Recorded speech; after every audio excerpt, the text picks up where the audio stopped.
الحمد للہ رب العالمین والعاقبۃ للمتقین والصلاۃ والسلام علی خاتم النبیین محمد النبی الامی وعلی آلہ وصحبہ اجمعین اما بعد فاعوذ باللہ من الشیطان الرجیم بسم اللہ الرحمن الرحیم قال اللہ تبارک و تعالی الف لام میم احسب الناس ان یترکوا ان یقولوا آمنا وهم لا یفتنون وقال رسول اللہ صلی اللہ علیہ وسلم من خالف ادلج ومن ادلج بلغ المنزل الا ان صلاۃ اللہ الغالیہ الا ان صلاۃ اللہ الجنہ کما قال علیہ الصلاۃ والسلام۔ درود شریف پڑھ لیں۔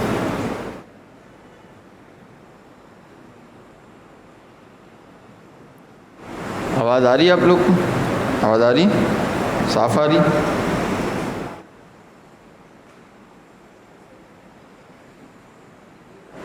میں نے خود ہلکی کرائی ہے نا، بہت تیز ہو جاتی ہے۔ اللہ تعالیٰ نے دنیا کو بہت مشکلات کا گھر بنایا ہے اور جنت کو ہماری جانوں کے بدلے اللہ نے خریدا ہے۔ 4 سال سے میں یہاں ایک حدیث خطبے میں پڑھ رہا ہوں، سوچا آج اس پر بات کریں۔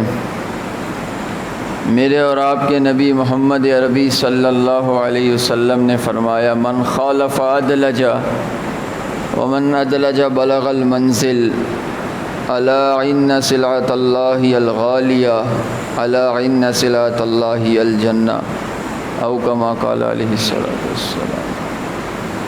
یہ حدیث میں یہاں پڑھ رہا ہوں، 4 سال ہو گئے اس کو پڑھتے ہوئے۔ بڑی خوبصورت بات میرے اور آپ کے نبی نے فرمائی کہ دنیا آزمائش کا گھر ہے، جنت بہت مہنگا سودا ہے، آسان نہیں ہے۔ آپ تاریخ اٹھا کے دیکھیں اسلام کی، کیا کچھ قربانیاں نہیں دی گئیں جنت کے لیے، سب قربانیاں جنت ہی کے لیے ہیں۔ ان اللہ اشتری من المؤمنین انفسهم واموالهم بان لهم الجنہ، اللہ نے ہمیں خرید لیا، ہمارا سودا ہو گیا ہے، ہم بک چکے ہیں، ہماری جانیں بھی بک چکی ہیں، ہمارے مال بھی بک چکے ہیں، اللہ نے ہمیں خرید لیا ہے، جنت کے بدلے خرید لیا ہے۔ لیکن سودا بہت مہنگا ہوا ہے، سودا بہت مہنگا ہوا ہے، آسان نہیں ہے جنت۔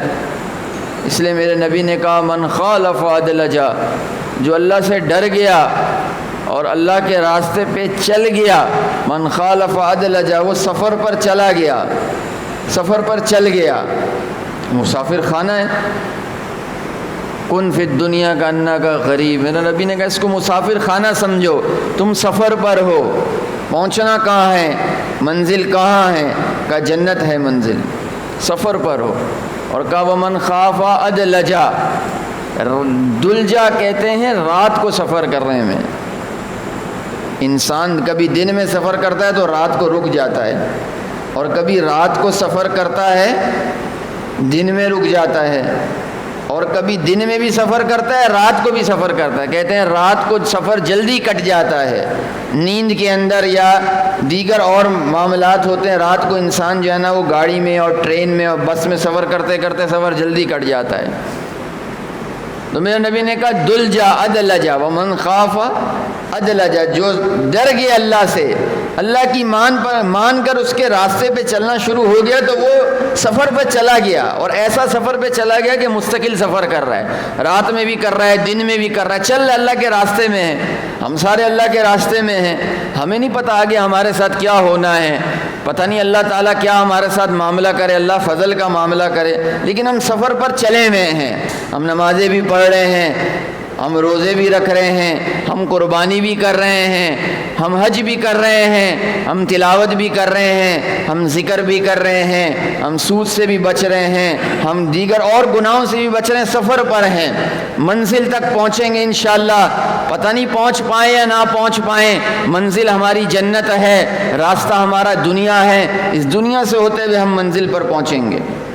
یہ نوجوان نسل بیٹھی ہے، آپ لوگ بھی بیٹھے، ہر آدمی کا ایک جو ہے نا ویژن ہوتا ہے کہ یار ہم سفر کر رہے ہیں، کیا کریں گے، سفر کر کیوں کریں گے، یار ہمیں یہ کام کرنا ہے، اس لیے شہر سے دوسرے شہر جاتے ہیں، ایسے ہی ہوتا ہے، شہر سے دوسرے شہر جاتے ہیں، کوئی پوچھتا ہے بھائی کیوں جاتے ہو، کہا یار وہ لاہور میں کام ہے، وہ منزل ہماری لاہور ہے، کراچی سے سفر لاہور کا کیا ہے، چلتے چلتے چلتے لاہور پہنچیں گے، لاہور سے پھر واپسی آ جائیں گے اپنا کام کر کے، تو ابھی ہم سفر میں ہیں، یار ہمیں سفر میں ہی رہنے دو، سفر سے آ کے پھر کام کریں گے، ایسا ہوتا نا، تو مسلمان سفر میں ہے، جنت اس کا راستہ ہے۔ تو میرے نبی نے کہا من خافا ادلجا ومن ادلجا بلغ المنزل، جو سفر کرتا ہے 1 دن کا ہو، 2 دن کا ہو، 1 ہفتہ لگ جائے، 24 گھنٹے کا ہو یا مہینے کا ہو، وہ اپنی منزل تک پہنچ ہی جاتا ہے۔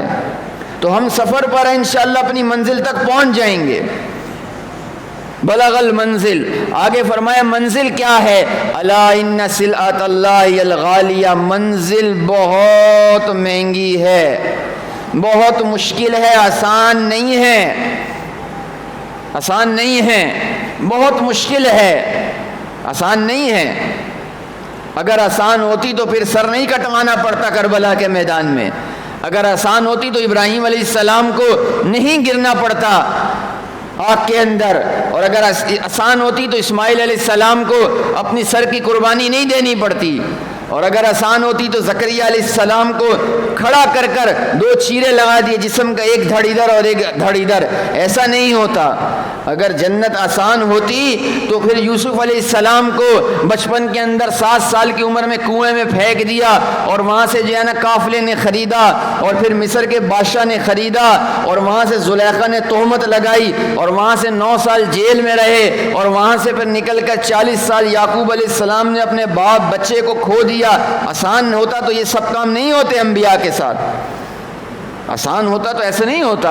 یہ تو ہم جا کے انبیاء سے پوچھے قیمت، جنت کی قیمت کیا ہے، کیا لگائی انہوں نے جنت کی قیمت، کیا لگائی ہے یوسف علیہ السلام نے جنت کی قیمت، اور کیا لگائی ہے محمد مصطفیٰ صلی اللہ علیہ وسلم نے جنت کی قیمت، اور کیا لگائی ہے زکریا علیہ السلام نے جنت کی قیمت، اور کیا لگائی ہے ابراہیم علیہ السلام نے جنت کی قیمت، اور کیا لگائی ہے اسماعیل علیہ السلام نے جنت کی قیمت، اور کیا لگائی ہے یوسف علیہ السلام نے جنت کی قیمت، اور کیا لگائی ہے حسنین رضی اللہ تعالیٰ عنہما نے کربلا میں جنت کی قیمت، اور کیا لگائی ابو بکر عمر عثمان علی رضی اللہ عنہم اجمعین نے جنت کی قیمت۔ ہمارے یہاں بڑا آسان سمجھ لیا گیا کہ بڑا آسان ہے جنت کے اندر جانا، دین آسان ہے۔ میرا نبی نے کہا دین یسر، دین تو بہت آسان ہے، لیکن دین پر چلنا آسان نہیں ہے، دین پہ چلنا آسان نہیں ہے، بہت مشکل ہے، سر کی بازی لگانی پڑتی ہے، سر کی بازی لگانی پڑتی ہے۔ صحابہ کی تاریخ سر کی بازی پہ لگی ہوئی ہے، آپ اٹھا کے دیکھیں تاریخ ان کی بھری ہوئی، سر کی بازیاں انہوں نے لگائی ہیں، اپنے بیوی بچہ اپنے سب کچھ گھر بار سب کچھ قربان کر دیا۔ آسان ہے؟ آسان نہیں ہے، بہت مشکل کام ہے۔ میرے دوستو سمجھو بات کو، ہم نے دین کو سمجھا ہی نہیں ہے، ہم دین کو سرسری سی چیز سمجھ رہے ہیں، اس لیے مسلمان میں آج احساس ہی ختم ہو گیا ہے، احساس ختم ہو گیا ہے۔ صحابہ کے احساس کی میں آپ کو واقعات سناؤں۔ ایک ادنا صحابی جابر بن عبداللہ رضی اللہ تعالیٰ عنہ، ادنا سے صحابی ہیں، ان کے گھر رات کو مہمان آ گئے۔ آپ سوچے تو صحیح، کیسے فلک نے لوگ دیکھے ہیں، اس زمین پر کیسے لوگ پیدا ہوئے ہیں۔ مہمان آ گئے تو ان کے پاس کھانے کو کچھ نہیں ہے۔ اب بیوی کو بولتے ہیں کہ بھائی مہمان آ گئے ہیں، کھانے کو کچھ نہیں ہے، اور مہمان کو کھلانا تو ضروری، عرب کی سخاوت ہے، عرب مہمان کو کھلائے بغیر واپس نہیں جانے دیتا۔ آپ کو پتہ ہے عربی میں مہمان کو کہتے ہیں نزل، نزلا من غفور الرحیم، اللہ کی طرف سے یہ مہمان نوازی ہوگی جنت میں جنتیوں کی، نزل کہتے ہیں۔ نزل کا معنی ہوتا ہے نازل ہونا، بھائی مہمان کو نزول کیوں کہتے ہیں؟ اس لیے کہ جب یہ آتا ہے تو اللہ کی طرف سے برکت نازل ہو جاتی ہے، اس لیے عربی اس کو کہتے ہیں نزول، برکت نازل ہو گئی ہے۔ ہمارے یہاں تو یہ ہوتا ہے نا، مہمان آیا تو اس کو جلدی جلدی کچھ نہ کچھ کھلا کر چلتے بنے۔ کتنے مالدار لوگ ہیں، جتنے مالدار لوگ ہیں اتنے مہمان نوازی میں کمی ہے۔ ہمارے خاندان میں بہت بڑے بڑے مالدار لوگ ہیں، جب ان کے گھر جاؤ تو بوتل میں چھوٹا سا گلاس ہوتا ہے، اس میں تھوڑی سی بوتل دیتے ہیں، پوری بھی نہیں دیتے بوتل۔ گلاس کتنا ہوتا ہے؟ یہ جو پانی کا گلاس ہے، ہم لوگ تو مہمانوں کو یہ بوتل بھر کے دیتے ہیں نا، پینے کی جو بوتل ہوتی ہے گلاس بھر کے دیتے ہیں، وہ تھوڑا سا گلاس دیتے ہیں، حالانکہ بہت مالدار ہیں۔ یہ مہمان کا اکرام ہے۔ تو میرے نبی اور دین نے تو یہ کہا کہ مہمان اللہ کی رحمت ہے۔ تو جابر بن عبداللہ رضی اللہ تعالیٰ عنہ کے گھر مہمان آ گئے۔ اب جب مہمان آ گئے تو انہوں نے اپنی بیوی کو کہا کہ ہمارے پاس تو کھانے کا کچھ نہیں ہے، مہمان کو کیا کھلائیں؟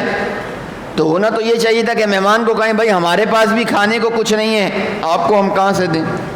تو انہوں نے کہا کہ نہیں، آپ لائٹ بند کر دو، دیا بند کر دو، لالٹین بند کر دو، اور ایسے ہانڈی کے اندر جو ہے نا وہ چمچہ گھماتی رہو، تاکہ جو چھوٹے چھوٹے بچے ہیں وہ سمجھیں کہ کھانا پک رہا ہے۔ اس آسرے میں بچے بیٹھے رہیں کہ کھانا پک رہا ہے، اور وہ گھماتی رہو، اور وہ جو کھانا تھوڑا بہت بچوں کے لیے ہے رکھا ہوا وہ مہمان کو دے دیں گے، اور بچوں کو آسرا دیتے رہیں گے۔ بچے اسی آسرے میں کہ ماں کھانا پکا رہی ہنڈیا میں ہلاتی رہے گی اور بچے سو جائیں گے۔ یہ سگی اولاد کا واقعہ ہے، ان کی سگی اولاد۔ چنانچہ وہ مہمان آئے اور انہوں نے لالٹین بند کیا اور وہ ہنڈیا کے اندر چمچہ گھماتے رہے، اور جب چمچہ گھماتے رہے تو بچے سمجھتے رہے کہ ماں کچھ پکا رہی ہے اور ماں کچھ کھانے کو دے گی، اور مہمان آ گئے اور وہ جو بچوں کو کھانا تھا وہ مہمانوں کو دے دیا، اور چمچہ گھماتے گھماتے گھماتے بچوں کو اسی آسرے کے اندر سلا دیا اور بچے سو گئے۔ ادھر اللہ کے نبی کے پاس جبرائیل اتر گئے مسجد کے اندر، یؤثرون علی انفسہم ولو کان بہم خصاصہ۔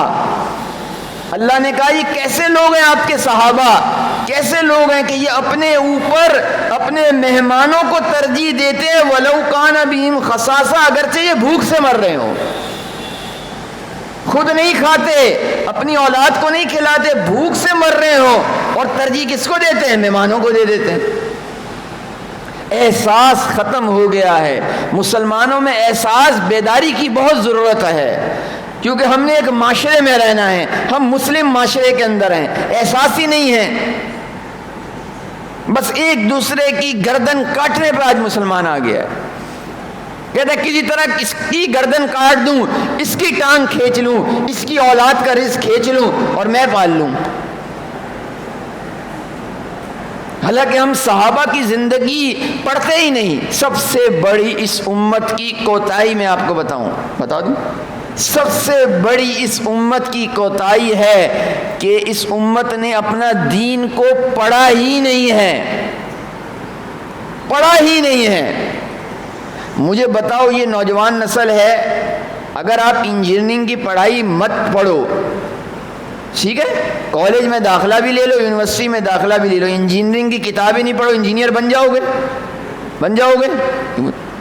وہ فن آ جائے گا آپ کو؟ نہیں ہے۔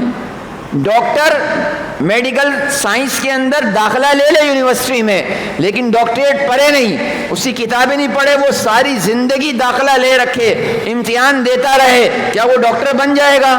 اس کو ڈاکٹر کا فن آ جائے گا؟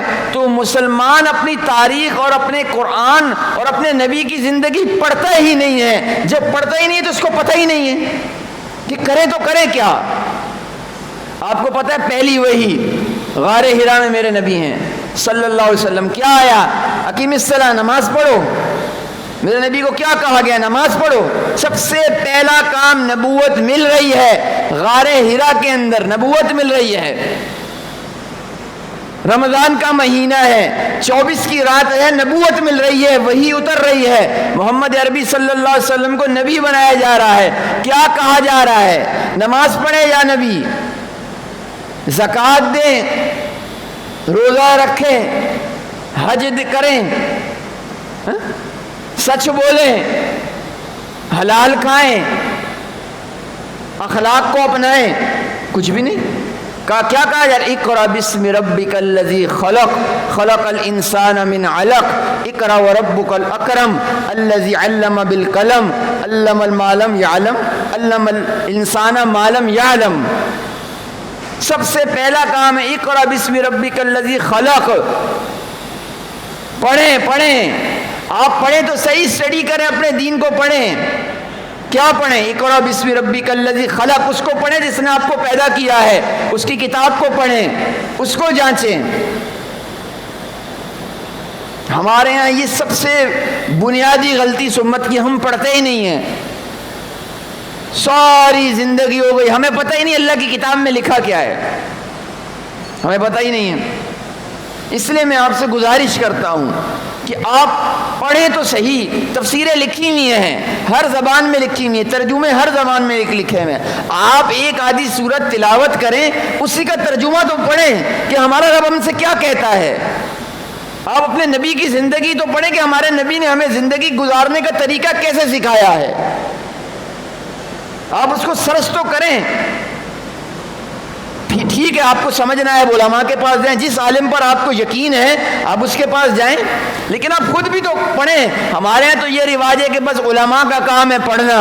علماء قرآن کو پڑھیں گے، علماء حدیث کو پڑھیں گے، علماء مسائل کو پڑھیں گے اور عوام کو بتا دیں گے. ٹھیک ہے، اصل کام تو علماء کو لیے ہے، لیکن یہ ہدی للناس ہے، یہ بلاغ للناس ہے. میرے نبی کی زندگی ہو، یہ قرآن ہو، یہ تو تمام عالم کے لیے ہدایت ہے. ہم اس کو پڑھیں تو صحیح تاکہ ہمیں پتہ لگے کہ ہمیں چلنا کیسے ہے. بھائی آپ یہاں سب کیوں بیٹھے ہیں؟ جی حضرت کیوں بیٹھے ہیں؟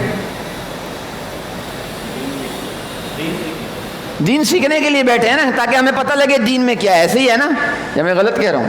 ایسے ہی ہے نا کہ ہم دین سیکھنے کے لیے بیٹھے ہیں، دین کا پتہ کرنے کے لیے بیٹھے ہیں کہ مولوی صاحب سے دین سیکھیں کہ دین ہے کیا. تو یہ تو آدھے گھنٹے کی بات ہے، پھر سارا ہفتہ خالی.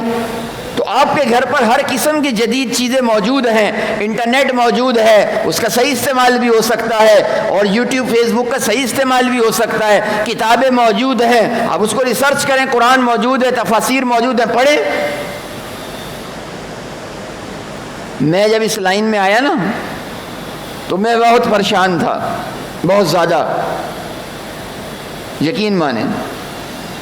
کیونکہ میں کالج سے نکل کے آیا تھا، میں نے تبلیغ میں سہروزہ لگایا تھا، میں اس لائن میں آیا تو ہم دوستوں کی گیدرنگ میں بیٹھتے تھے.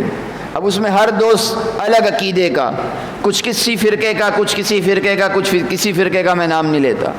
اب ہر آدمی مجھے اپنی طرف کھینچ رہا ہے. اب میں سادہ سا نوجوان 3-4 وقت نماز پڑھنا شروع کی، مجھے تو پتہ ہی نہیں تھا. آج کل یہ بڑے مسائل ہوتے ہیں، تو ہر آدمی مجھے اپنی طرف گھیر رہا. وہ کہہ رہا مولوی صاحب ہمارے مولوی صاحب کے بیان میں آؤ، وہ کہہ رہا ہمارے مولوی صاحب کے بیان میں. میں بڑا حیران و پریشان ہو گیا، یقین مانے. میں نے کہا یار میں نیا اسلام کی طرف آیا، مجھے پتہ بھی نہیں ہے کہ بھائی کیا مسئلہ ہے، کون ٹھیک ہے کون غلط ہے، اور ہر آدمی مجھے اپنی طرف کھینچ رہا ہے. میں جاؤں تو کہاں جاؤں، میں کہاں جاؤں؟ مسائل میں بھی اختلاف ہے، مجھے سمجھ نہیں آ رہی تھی میں کروں تو کروں کیا یار. تو پھر مجھے کسی عالم نے کہا کہ آپ مدرسے میں داخلہ لے لیں، اب عالم بن جائیں. میں نے کہا یار عالم کیا چیز ہوتی ہے؟ ایسے ہی کہا میں نے اس کو. میں نے کہا مجھے تو نہیں پتا عالم کیا چیز ہوتی ہے. تو اس نے کہا کہ یہ درس نظامی کا کورس ہوتا ہے 8 سال. تو میں نے اس کو کہا 8 سال. جب اس نے کہا نا 8 سال ہے، 8 سال، میں نے کہا یار 8 سال کیا ہو گیا، میری عمر 22 سال ہے، 8 سال تو بہت لمبی بات ہے. لیکن میں پریشان بہت تھا. میں نے کہا یار اسلام ہے کیا؟ ہمارے گھر والوں نے تو ہمیں شروع سے اس کی تعلیم نہیں دی، بتایا نہیں اسلام کیا ہے، تو مجھے پتہ بھی نہیں لگا اسلام کیا ہے. اور میں پریشان ہوں، میں جاؤں کیا؟ جس کے پاس جاتا ہوں وہ اپنی بات کرتا ہے. آج یہ کتنے لوگ ہمارے پاس آتے ہیں، مولوی صاحب سمجھ نہیں آتی کون سا فرقہ حق پر ہے، کون سا فرقہ حق پر ہے. تو بھائی آپ خود اسٹڈی تو کریں، پڑھیں تو صحیح. کیا قرآن حق پر نہیں ہے؟ کیا احادیث حق پر نہیں ہے؟ کیا سیرت حق پر نہیں ہے؟ کیا صحابہ کی سیرت حق پر نہیں؟ آپ پڑھیں، آپ کو خود انشاءاللہ اللہ راستہ دکھائے گا. یہ تو راستہ دکھانے والی چیزیں ہیں. تو میں بڑا پریشان ہوا. پھر میں نے مدرسے میں داخلہ لے لیا. پھر مجھے پتہ لگا ہاں واقعتاً اسلام کیا ہے. مجھے کسی نے بتایا نہیں حق کیا ہے، نہ کسی نے مجھے فرقے کی تبلیغ کی. ہمارے مدارس میں اللہ کا شکر ہے کسی فرقے کی تبلیغ نہیں ہوتی، کسی فرقے کی تبلیغ نہیں ہوتی. لیکن مجھے پتہ لگا، میں نے قرآن حدیث پڑھا کہ حق کیا ہے، پھر میں نے اس کو آگے چلایا. تو بہرحال یہ بیچ میں ایک بات آ گئی تھی. تو میرے دوستو احساس ختم ہو گیا مسلمان کے اندر، احساس ختم ہے، بس اعتراض اعتراض اعتراض اعتراض اعتراض اعتراض کر کر کے آپس میں مسلمانوں کی یونٹی ختم ہو گئی. لڑائی جھگڑا اور غیبت اور چغلی اور جو ہے نا وہ تانا اور تشنی کر کر کر کے ہم نے اپنی آپ کو گندا کر دیا اندر کو، اور معاشرے کو بھی گندا کر دیا. یہ جیسے آج کل جانوروں کی تعفن پھیلا ہوا ہے، اور یہ جو ہے نا روڈوں پہ جانوروں کی علائشیں پڑی ہوئی ہیں، ایسے اس کی بدبو جو اٹھتی ہے، اس سے زیادہ خدا کی قسم اس غیبت کی بدبو ہے، اور چغلی کی بدبو ہے، اور تانے کی بدبو ہے، اور تشنیع کی بدبو ہے، اور پیٹھ پیچھے باتیں کرنے کی بدبو ہے. ان علائشوں سے زیادہ بدبو ہے. اللہ کے نبی جا رہے صحابہ کے ساتھ، دو صحابی نے آپس میں کسی کی برائی کی. جب برائی کر لی تو واپسی آ گئے، جہاں جا رہے تھے وہاں سے رسول اللہ صلی اللہ علیہ وسلم کو وحی کے ذریعے پتہ لگا. اللہ کے نبی نے کہا تم نے گوشت کھایا ہے؟ کہا نہیں یا رسول اللہ گوشت تو نہیں کھایا. کہا نہیں تمہارے منہ سے بدبو آ رہی، تم نے گوشت کھایا ہے؟ کہا نہیں یا رسول اللہ ہم تو گئے تھے کسی کام سے واپسی آ گئے، ہم نے گوشت تو نہیں کھا. کہا تم نے گوشت کھایا ہے، اور گوشت بھی کسی حرام جانور کا گوشت نہیں کھایا، تم نے انسان کا گوشت کھایا ہے، انسان کا گوشت کھایا. وَلَا يَغْتَبْ بَعْضُكُمْ بَعْضًا، قرآن نے صاف کہا ہے غیبت مت کرو، ایک دوسرے کی برائی مت کرو. تمہیں اگر کسی کا مسئلہ تم اس کے منہ پر بول دو، پیٹھ پیچھے برائی مت کرو. اَيُحِبُّ، کیا تم یہ چاہتے ہو؟ اَيُحِبُّ أَحَدُكُمْ أَن يَأْكُلَ لَحْمَ أَخِيهِ مَيْتًا فَكَرِهْتُمُوهُ، زندہ انسان کا گوشت بھی نہیں. ویسے اللہ معاف فرمائے انسان کا گوشت کون کھائے؟ ہم تو حرام جانوروں کا گوشت نہیں کھاتے، شیر چیتا ہاتھی، ہم حرام جانوروں کا گوشت نہیں کھاتے. یہ تو انسان کا گوشت، اور میتن مردہ جانور کا گوشت نہیں، مردہ انسان کا گوشت کھانا ہے غیبت کرنا. لیکن خدا کی قسم ہمارا واٹس ایپ بھرا ہوا ہے مسائل سے. 5 سے 6 سال 7 سال ہو گئے ہیں لوگوں کے مسائل حل کرتے ہوئے.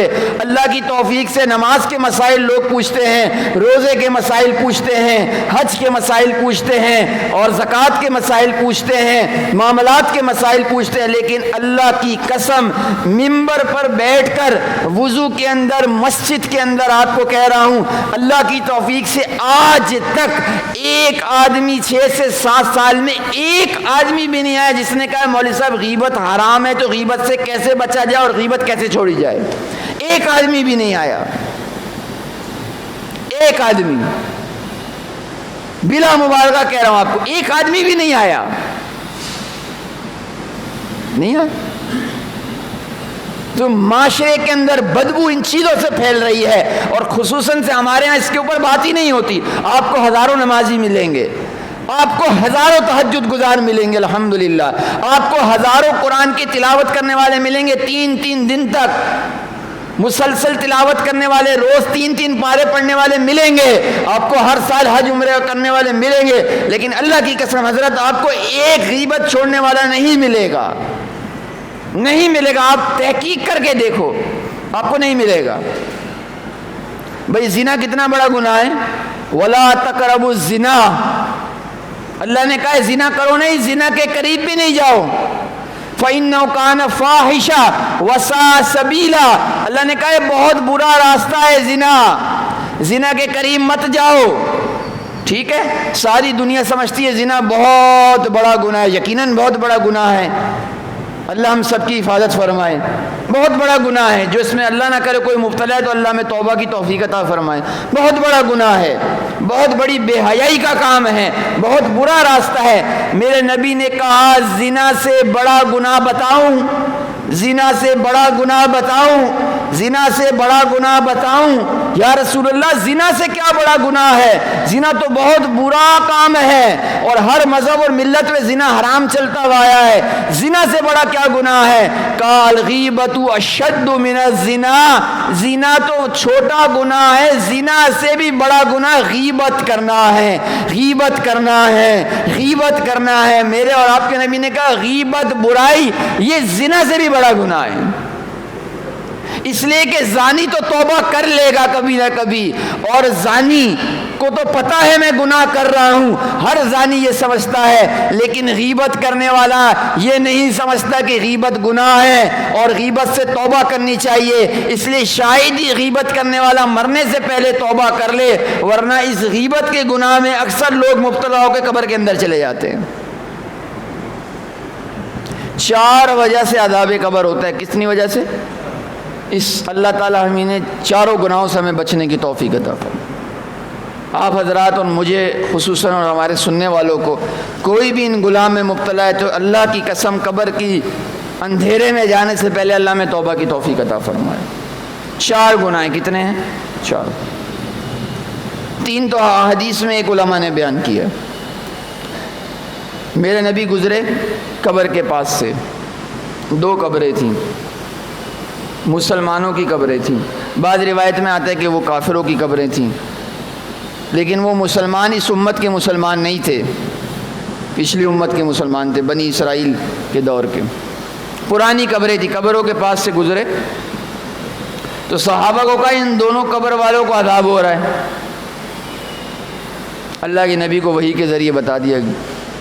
اب صحابہ کو تو فوراً اس چیز کی ہوتی تھی کہ یار کیسا گناہ ہے کہ قبر کی وجہ پہ عذاب ہو رہا ہے اور قبر میں عذاب میں پکڑے گئے ہیں۔ میرے دوستو آسان نہیں ہے راستہ، بہت مشکل ہے، بہت مشکل ہے۔ ان سلعۃ اللہ الغالیہ، الا ان سلعۃ اللہ الغالیہ، میرے نبی نے کہا کہ راستہ بہت مشکل ہے، سودا بہت مہنگا ہے جنت کا۔ تو میرے نبی نے کہا ان دونوں کا عذاب ہو رہا ہے قبر میں۔ تو صحابہ نے کہا یا رسول اللہ کس گناہ کی وجہ سے؟ مسلمان تھے، کلمہ گو تھے، کس گناہ کی وجہ سے تھے؟ کہا اما ھذا فکان یمشی بالنمیمہ، اما ھذا اشارہ کر کے کہا اما ھذا فکان یمشی بالنمیمہ، اس قبر والے کو جو عذاب ہو رہا ہے وہ غیبت اور چغلی کرنے کی وجہ سے ہو رہا ہے، غیبت اور چغلی کرنا۔ اور کہا اما ھذا، اس قبر والے کو عذاب جو ہو رہا ہے اما ھذا فکان لا یستتر من البول، اس کو جو عذاب ہو رہا ہے وہ پیشاب کے قطرے ناک بچنے کی وجہ سے عذاب ہو رہا ہے، کہ پیشاب کے قطرے اس کے جسم پہ لگ جاتے تھے پیشاب کرتے ہوئے اور یہ پاکی کا خیال نہیں رکھتا تھا، پیشاب کے قطروں سے نہ بچنے کی وجہ سے اس قبر والے کو عذاب ہو رہا ہے۔ کہنا نہیں چاہیے، میں نے ابھی پچھلے 2 ہفتے مسلسل 2 دن خواب دیکھا، ہمارے ایک رشتہ دار ہیں، دور کے رشتہ دار ہیں، اللہ ہمیں اصالِ ثواب کی توفیق دے۔ میں مستقل ان کو دیکھ رہا ہوں کہ وہ پھنسے ہوئے ہیں، خواب میں پھنس گئے۔ میں خود خواب کی کبھی کبھی تعبیر بتا دیتا ہوں، کچھ سمجھ آ جاتی ہے۔ مسلسل دیکھ رہا ہوں کہ وہ پھنسے ہوئے ہیں اللہ کے عذاب میں، اللہ ہم سب کو معاف فرمائے۔ ان کا انتقال ہو گیا۔ اب سوچا ہے کہ میں نے اپنے گھر والوں کو بتا دوں کہ بھائی یہ رشتہ دار ہیں، بتانا پڑے گا، ان کی اصالِ ثواب کے لیے کچھ کیا جائے۔ اللہ ہم سب کو پھنسے میں مسلسل خواب میں مجھے آ رہا ہے، ان کا حولیہ، ان کے معاملات دکھائے جا رہے ہیں، مسلسل پھنسے میں۔ تو میرے دوستو آسان نہیں ہے، چند روزہ زندگی ہے یار، کتنی عیش کر لیں گے؟ تمتع، قرآن نے کہا کرو عیش، کتنی عیش کر لے گا انسان؟ 60 سال 70 سال 80 سال، اب تو موت کرونا کی شکل میں سر پہ کھڑی ہے، قیامت سر پہ کھڑی ہے، اب تو وہ دور بھی نہیں رہ گیا کہ 60 70 سال آدمی زندہ رہ لے، اب تو وہ امید بھی ختم ہو گئی،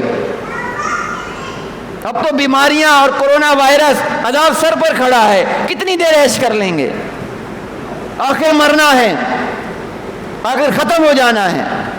میرے نبی نے کہا فَزُرُوهَا فَإِنَّهُ يُذَكِّرُ الْآخِرَةَ، جاؤ قبرستان جا کے دیکھو، جاؤ قبرستان میں جا کے دیکھو، جا کے کیسے نامیوں کے نشان مٹ گئے ہیں، مٹے نامیوں کے نشان کیسے کیسے، زمین کھا گئی آسماں کیسے کیسے، اجل تیرا کر دے گی بالکل صفایا، جگہ جی لگانے کی دنیا نہیں ہے، یہ عبرت کی جگہ ہے، تماشا نہیں۔ جاؤ دیکھو جا کے قبرستان میں، ٹوٹی ہوئی قبروں کو دیکھو، مٹے نامیوں کے نشان دیکھو، دیکھو بادشاہوں، صدر، وزیر اعظم کے اور بڑے بڑے محلوں میں رہنے والے اور بڑی بڑی کوٹھیوں میں رہنے والے اور مال کے اندر کھیلنے والے اور شہرت کے پجاری اور عزت کے پجاری، دیکھو ان کا حال کہ قبریں زمین کے اندر دس گئی ہیں، قبروں کے اوپر قبریں بن گئی ہیں، ان کے اوپر قبریں بن گئی ہیں، دسا دیا ہے زمین نے، ان کو چورا چورا کر کے مٹی کر کے ختم کر دیا ہے۔ ختم. تو 2 گناہ آپ کو بتائے، ایک غیبت چغلی اور دوسرا پیشاب سے نہ بچنا. جانور کا پیشاب ہو یا انسان کا اپنا پیشاب ہو. اور 2 گناہ اور ہیں. میرے نبی نے کہا نماز نہ پڑھنے کی وجہ سے انسان کو عذاب قبر ہوتا ہے. جو نماز نہیں پڑھی اور توبہ نہیں کی تو اس کو عذاب قبر ہوتا ہے. اگلی پڑھ لی تو اللہ تعالیٰ معاف کر دیتا ہے. تو نماز چھوڑنے کی وجہ سے یہ عذاب قبر ہوتا ہے. 3 گناہ: پیشاب سے نہ بچنا، غیبت چغلی اور نماز چھوڑنا. اور چوتھا گناہ جو علماء نے بیان کیا، جھوٹ. چوتھا گناہ جھوٹ. چوتھا گناہ جھوٹ. جھوٹ. اللہ ہمیں سب گناہوں سے بچنے کی توفیق عطا فرمائے. ڈرنا نہیں ہے، ڈرنا نہیں ہے، توبہ کرنی ہے. اللہ بہت مہربان ہے، اللہ بہت مہربان ہے. اللہ ٹھیکیدار اور تھانے دار نہیں ہے. وہ کہتا ہے زندگی کے آخری سانس میں بھی. میرے نبی نے کہا ان اللہ یقبل التوبۃ ما لم یغرغر. میرے نبی نے کہا انسان ہاسپٹل میں لیٹا ہوا ہے، 100 سال اس کی عمر ہے، مثال دے کے سمجھا رہا ہوں، 100 سال اس نے اللہ کی نافرمانی کی ہے، ایک دن بھی سجدہ نہیں کیا. کلمہ پڑھتا تھا لا الہ الا اللہ محمد رسول اللہ، ایک دن بھی سجدہ نہیں کیا، اور بالکل ہاسپٹل میں آخری سانسیں لے رہا ہے. یغرغر. یغرغر کہتے ہیں سانس اس کا اٹک رہا ہے، سانس اٹک رہا ہے، اس کا سانس اوپر نیچے جا رہا ہے. اور اس وقت بیٹھ کے ہاسپٹل میں اور وینٹیلیٹر پر اور اسٹریچر پر اور آئی سی یو اور وارڈ میں کہتا ہے یا اللہ میں نے ساری زندگی تیری نافرمانی کی، 100 سال میں نے تیرے آگے سجدہ نہیں کیا، تو نے مجھے کھلایا پلایا، تو نے مجھے ہر قسم کی نعمت دی، اور میں تیرا یا اللہ کلمہ بھی پڑھتا تھا، تیرے نبی کا نام لیوا بھی تھا، لیکن یا اللہ آج میری ایک سانس اوپر جا رہی ہے، ایک نیچے جا رہی ہے، پتہ نہیں سانس جو اوپر جا رہی ہے اور جو نیچے جا رہی ہے نیچے والی اوپر آئے یا نہ آئے، یا اللہ مجھے معاف کر دے. اے اللہ میں تجھ سے توبہ کرتا ہوں. صلاۃ و توبہ بھی نہیں پڑھی، وضو میں بھی نہیں ہے، اور حالت کیا ہے کہ لیٹا ہوا وینٹیلیٹر اور اسٹریچر پر ہے، اور 100 سال اللہ کی نافرمانی کی ہے، اور آخری وقت ہے کہ ایک سانس اوپر جا رہا ہے اور ایک نیچے آ رہا ہے، اور کہہ رہا ہے یا اللہ مجھے معاف کر دے. میرے نبی نے کہا اللہ اس کے سارے گناہوں کو معاف کر کر اس کو جنت الفردوس میں داخل کرے گا. ساری زندگی کا نافرمان. ہمیں تو اللہ نے وقت دیا ہے، صحت ہے، ابھی ہمارے پاس وقت ہے، ٹائم ہے، نوجوانی ہے، کسی کی جوانی ہے، کسی کا بڑھاپا ہے، ابھی اللہ کا شکر ہے، ابھی ہم توبہ کر رہے ہیں تو اللہ کا شکر ہے، پھر مزے ہی مزے ہیں. جیسے بچہ نہیں ہوتا، یہ نوجوان اسکول کالج میں، بچے اسکول میں، نوجوان کالج یونیورسٹی میں، مدرسوں میں، جیسے ہی چھٹی ہوتی ہے تو کیسے نکلتے ہیں باہر، انتظار کر رہے ہوتے ہیں کہ چھٹی ہو اور جان چھٹے، کیسے باہر نکلتے ہیں. اللہ کی قسم موت چھٹی ہے، جیسی موت آئی اگر ایمان اور اعمال پہ اللہ کی قسم مزے ہی مزے، ایسے انسان بھاگے گا اللہ کی طرف اور جنت کی طرف، جیسے چھٹی میں انسان اپنے گھر کی طرف بھاگتا ہے. مزے ہی مزے. تو سب کوشش کریں گے انشاءاللہ. ہاں اللہ ڈرنے کی چیز نہیں ہے، اللہ محبت کی چیز ہے، اللہ ودود ہے. آپ کی مسجد کا نام مسجد الودود ہے. اللہ ودود ہے، اللہ کا نام ودود ہے. 99 ناموں میں سے ایک نام، 99 ناموں میں سے ایک نام، اللہ کا صرف ایک نام منتقم، انتقام لینے والا، جو تھوڑا سا اللہ کی غضب کو بیان کرتا ہے. 99 نام ہیں، رحمان، رحیم، مالک، قدوس، قہار، جبار، ذوالجلال والاکرام، مالک، قدوس، مؤمن، مہیمن، سلام. کتنے نام؟ 99 ناموں سے ایک نام منتقم صرف اللہ کا ایسا ہے جو اللہ کے غصے کو بیان کرتا ہے. باقی 98 نام اللہ کی رحمت کو بتاتے ہیں، اللہ کی رحمت کو. یہ بھی بات آخر کرتا ہے، چلو یہ جبار اور قہار 2 نام ایسے ہیں، یہ کم علمی کی وجہ سے لوگ کہتے ہیں کہ یہ جبار اور قہار بھی تو غصے کا نام ہے. جبار کہتے ہیں جبر کرنے والے کو، عمومی معنی یہ ہے. قہار کہتے ہیں غصہ ڈھانے والے کو، قہار عمومی. لیکن اللہ کے لیے یہ معنی نہیں ہے، اللہ کے لیے یہ معنی نہیں ہے. جبار اللہ کے لیے جب استعمال ہوگا تو اس کا معنی ہوتا ہے قابو پانے والا. کیا معنی ہوتا ہے؟ قابو پانے والا. جبار جب اللہ کے لیے استعمال ہوگا. تعلیم الاسلام کتاب ایک بڑی اہم کتاب ہمارے مدارس میں پڑھا دی جاتی ہے. مفتی ولی حسن، مفتی اعظم نہیں، مفتی اعظم ہند، مفتی کفایت اللہ صاحب رحمۃ اللہ علیہ، ان کی کتاب ہے تعلیم الاسلام. اس کے اندر آخر کے اندر ابھی جدید بھی چھپ گئی، اس کے اندر یہ اللہ کے 99 نام معنی میں کے ساتھ لکھے گئے، انگلش میں بھی ہے. تو اس میں آپ دیکھیں، اس میں لکھا ہے جبار قابو پانے والا. جبار قابو پانے والا. تو جبار اور قہار کا وہ معنی نہیں ہے جو ہم معنی سمجھتے ہیں، جو عام آدمیوں کے لیے ہوتا ہے. اور قہار غلبہ پانے والا، قہار غلبہ پانے والا. تو اللہ کا صرف ایک نام ہے منتقم، باقی اللہ کے 98 نام اللہ کی رحمت کو بیان کرتے ہیں. انشاءاللہ ہم اللہ کی رحمت سے مستفید ہوں گے، اور ہم پر امید ہیں کہ اللہ ہمیں اپنی رحمت سے جنت دے گا اور اپنے نبی کی شفاعت سے جنت دے گا. اللہ ہم سب کو عمل کرنے کی توفیق عطا فرمائے. وما علینا الا البلاغ.